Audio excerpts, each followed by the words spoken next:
Next type जो हमारे पास available है वो है पेज लेआउट के रूप में। पेज लेआउट में काफ़ी सारे ग्रुप्स हमारे पास अवेलेबल हैं, जैसे themes, page setup, page background, paragraph और अरेंज। सबसे पहले थीम्स की जानकारी लेते हैं। बाय डिफ़ॉल्ट हमारे पास जो थीम्स अवेलेबल हैं, थीम्स पे क्लिक कीजिए, इस पर काफ़ी सारे थीम्स आपके पास अवेलेबल हो जाएंगे। जैसा थीम चाहिए आप वो क्लिक करके एप्लीकेबल कर सकते हैं। आप चाहें तो यहाँ कलर पैनल पे आके थीम का जो कलर चेंज करना चाहते हैं वो भी चेंज कर सकते हैं। आप उस थीम के साथ जो फ़ॉन्ट हैं वो भी चेंज कर सकते हैं, और इस तरह से इफ़ेक्ट भी आप उसमें चेंज कर सकते हैं। इस तरह से आप थीम का यूज़ कर सकते हैं। अगला ग्रुप हमारे पास जो अवेलेबल है वो है पेज सेटअप। पेज सेटअप में सबसे पहली कमांड मार्जिन्स की है। मार्जिन पे आप क्लिक करें। आप चाहें तो पेज के लिए डिफरेंट टाइप का मार्जिन आप चूज़ कर सकते हैं, नॉर्मल, नैरो, मॉडरेट, जैसा मार्जिन आप चाहें वैसा ले सकते हैं। कस्टम मार्जिन पे जाके आप अपनी इच्छा या रिक्वायरमेंट के अनुसार भी मार्जिन आप सेट कर सकते हैं। नेक्स्ट कमांड हमारे पास है ओरिएंटेशन। ओरिएंटेशन का अर्थ है कि पेज का हाइट यानी कि पोर्ट्रेट में दिखाया जाए या विड्थ यानी कि लैंडस्केप में दिखाया जाए। अब बाय डिफ़ॉल्ट हमारे पास जो पेज आ रहा है वो पोर्ट्रेट में है। अगर मैं इसे लैंडस्केप पे क्लिक कर दूं तो ये लैंडस्केप में कन्वर्ट हो जाएगा। इसे फिर से पोर्ट्रेट के लिए करने के लिए हमें ओरिएंटेशन में पोर्ट्रेट पे क्लिक करना पड़ेगा। अगला जो ऑप्शन है वो साइज़ है। हम यहाँ से अपने डॉक्यूमेंट के लिए पेपर का साइज़ सेट कर सकते हैं। बाय डिफ़ॉल्ट A4 साइज़ है। आप चाहें तो A6, A5, जिस तरह की आपकी रिक्वायरमेंट है उस तरह का साइज़ आप ले सकते हैं। आप चाहें तो मोर पेपर साइज़ पे जाके अगर आप कस्टम साइज़ देना चाहते हैं तो वो भी दे सकते हैं, ताकि आप अपने कंटेंट के अकॉर्डिंग या डॉक्यूमेंट के अकॉर्डिंग पेज चुन सकें। नेक्स्ट जो कमांड हमारे पास अवेलेबल है वो है कॉलम के रूप में। मान लीजिए कोई पैराग्राफ जो कि मेरे पास डॉक्यूमेंट में लिखा हुआ है, अगर उसे मैं कॉलम्स में कन्वर्ट करना चाहता हूं तो उस पैराग्राफ को सिलेक्ट कर लूँगा। यहाँ से इसे मैं कॉलम्स में कन्वर्ट कर सकता हूँ। कितने कॉलम चाहिए मैं अपनी इच्छा के अनुसार या अपने रिक्वायरमेंट के अनुसार चुन सकता हूँ। जैसे मैंने 2 कॉलम्स पिक कर लिए। इस तरह से हम अपने कॉलम्स इंसर्ट कर सकते हैं। आप चाहें तो ज़्यादा कॉलम्स के लिए मोर कॉलम्स पे जाएं और यहाँ से आप कितने कॉलम चाहते हैं वो बता दें। कॉलम विड्थ और स्पेसिंग यहाँ से सेट कर सकते हैं। आप चाहें तो बीच में लाइन दे सकते हैं कॉलम के। ओके करते ही देखिए बीच में लाइन आ जाएगी। जैसे कि मैं 2 कॉलम ले रहा हूँ और मोर कॉलम्स पे जाके मैं सिर्फ 2 कॉलम्स के साथ ही बीच में लाइन डाल देता हूँ, तो देखिए बीच में लाइन आ जाएगी।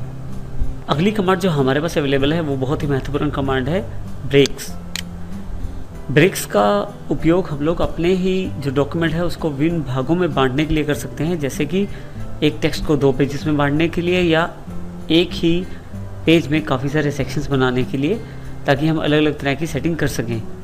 सबसे बड़ी बात यह है कि हमारे पास पेज ब्रेक के अंदर 3 कमांड्स अवेलेबल हैं, पेज, कॉलम और टेक्स्ट रैपिंग। इसी तरह से सेक्शन ब्रेक में भी हमारे पास काफ़ी सारी कमांड अवेलेबल है। पेज ब्रेक के लिए हम जहाँ से ब्रेक करना चाहते हैं वहाँ क्लिक करेंगे और ब्रेक पे जाके पेज ब्रेक पे क्लिक कर देंगे। वहाँ से हमारा जो डॉक्यूमेंट है वो अलग पेज पे चला जाएगा।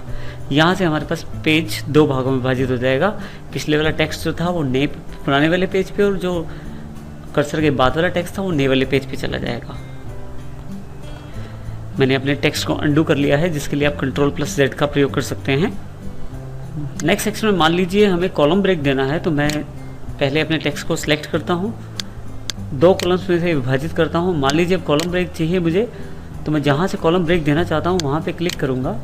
ब्रेक्स पे जाके कॉलम पे क्लिक कर दूँगा, जहाँ से मेरा टेक्स्ट अगले वाले कॉलम में ट्रांसफ़र हो जाएगा, यानी कि मेरे पास कॉलम ब्रेक अवेलेबल हो जाएगा।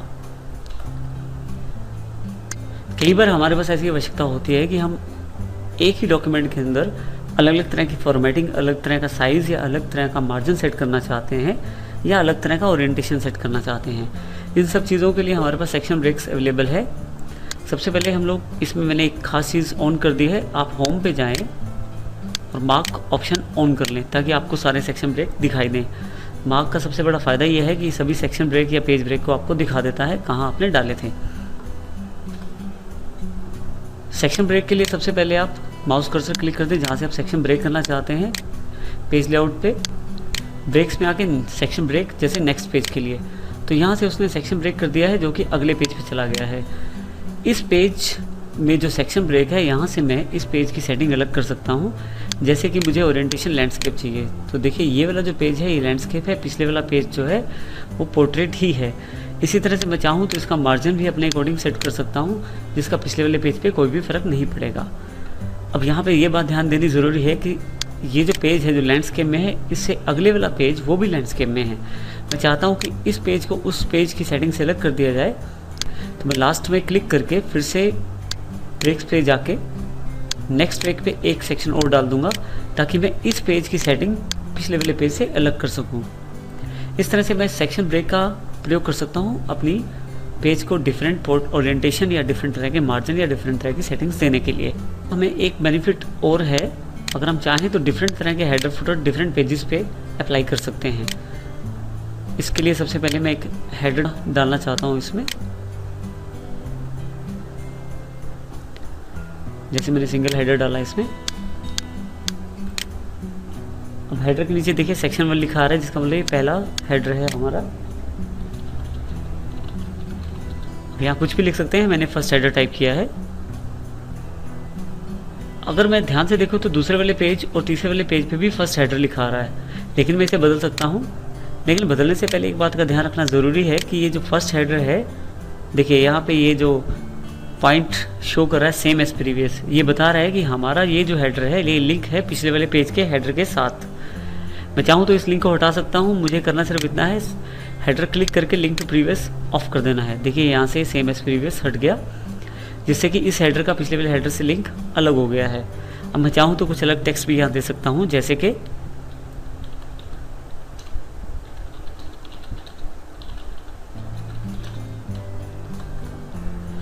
देखिए अब अगर मैं ऊपर की तरफ देखूँ तो फर्स्ट हेडर है, लेकिन सेकंड पेज पे देखूँ तो फिर से सेकंड हेडर है।